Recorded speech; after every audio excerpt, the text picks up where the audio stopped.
A question I get from clients all the time is, what does it actually look like to upgrade your nervous system or change your identity so that you see lasting progress?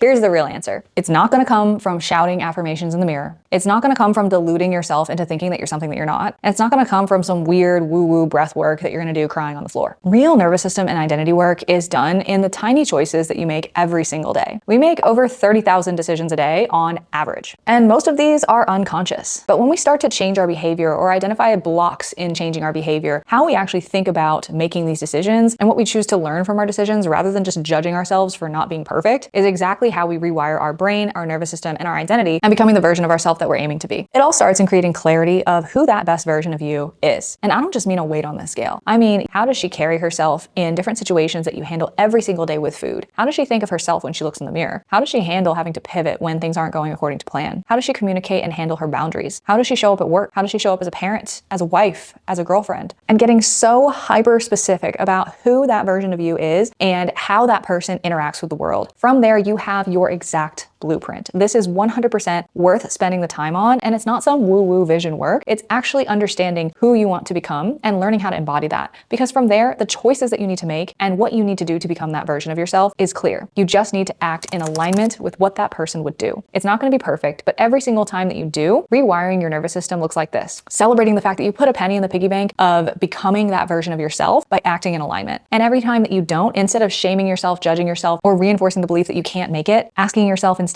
how can I learn from this? What got in my way and how can I troubleshoot this differently so that way I can still act in alignment the next time this situation comes around? Rewiring your nervous system is extremely tactical and problem-solving focused, which is why having a coach for this kind of work is so important, and especially a coach that understands that nervous system and identity are the underpinnings of lasting change. So remember, it's about recognizing that you can embody the best version of yourself before you become them, and that's exactly how you slowly rewire the patterns of your brain, your body, and your identity to become the best version of you and actually stay there.